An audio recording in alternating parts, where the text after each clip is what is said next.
ఓం నమః శివాయ శ్రీమాత్రే నమః. మిత్రులకి, శ్రేభిలాషులకి, అలాగే నన్ను ఇంతగా ఆదరిస్తున్న యూట్యూబ్ ప్రేక్షకులందరికీ కూడా పేరు పేరు ధన్యవాదాలు. మిత్రులారా, మీ అందరికీ పరాదేవత ఎల్లవేళలా మీతో ఉండి మీ మనోవాంఛ నెరవేర్చాలని మనస్ఫూర్తిగా కోరుకుంటున్నాను.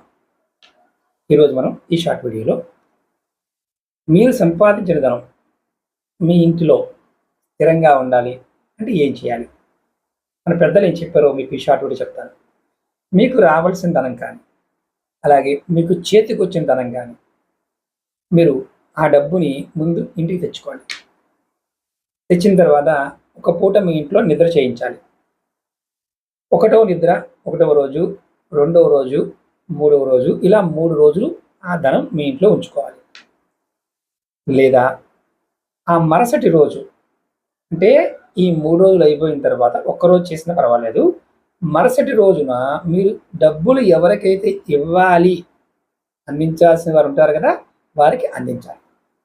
అందుకని మన పూర్వీకులు ఏం చెప్పేవారంటే, దేవాలయాల్లో కానీ అంటే మనం తిరుమల, శ్రీశైలము ఇలా అంటే మన తీర్థాలకు వెళ్తూ ఉంటాం, అంటే మనకి ఈ ప్రదేశాలకు వెళ్తూ ఉంటాం కదా, అక్కడ మనం ఖచ్చితంగా ఒకరోజు కానీ 3 రోజులు కానీ నిద్ర చేయాలని చెప్తారు.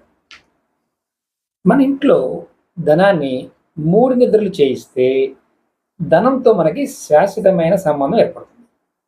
అందుకని వివాహ కార్యక్రమాల్లో కూడా దంపతుల చేత 3 నిద్రలు చేపిస్తారు. ఇంకా మనం రావాల్సిన ధనం గురించి కానీ, ఏదన్నా అంటే మనకు రావాల్సిన ధనం ఎవరన్నా ఇస్తారు, మనకు వస్తుంది అన్నప్పుడు వాయుదేవుడు లాగా వెళ్ళి తీసుకోవాలి. అంటే చాలా ఫాస్ట్గా వెళ్ళి రావాల్సిందని తెచ్చుకోవాలి. ఇచ్చేటప్పుడు పెద్దలు చెప్పే మాట ఏంటంటే, శనీశ్వరుని లాగా అడుగులో అడుగు వేసుకుంటూ, అనగా ఆలోచించి ఇవ్వాలి అని మన పెద్దలు చెప్తారు. మన గృహంలో ధనం నిల్వ ఉండాలంటే సోమవారం రోజున చంద్రుడికి సంబంధించిన ధ్యాన స్తోత్రం చేసి దద్దోజనాన్ని నివేదనగా పెడుతూ ఉంటే మన ఇంట్లో అద్భుతంగా ధనం అనేది నిలవ ఉంటుంది అని మన పెద్దలు చెప్తారు. ఎందుకంటే మనోకారకుడు చంద్రుడు, మన మనసు కరెక్ట్గా ఉంటేనే ధనం నిలబడుతుంది. కాబట్టి ఇలా మీరు చేసేవారు ఎవరైనా ఉంటే ఖచ్చితంగా కామెంట్ చేయండి. అలాగే మీకు ఈ వీడియో నచ్చినట్లయితే లైక్ చేయండి. ఛానల్ని కొత్తగా చూసే మిత్రులు సబ్స్క్రైబ్ చేసుకొని పక్కనే ఉన్న గంట సింబల్ని యాక్టివేట్ చేసుకొని 10 మంది మిత్రులకి ఈ వీడియోని షేర్ చేయండి.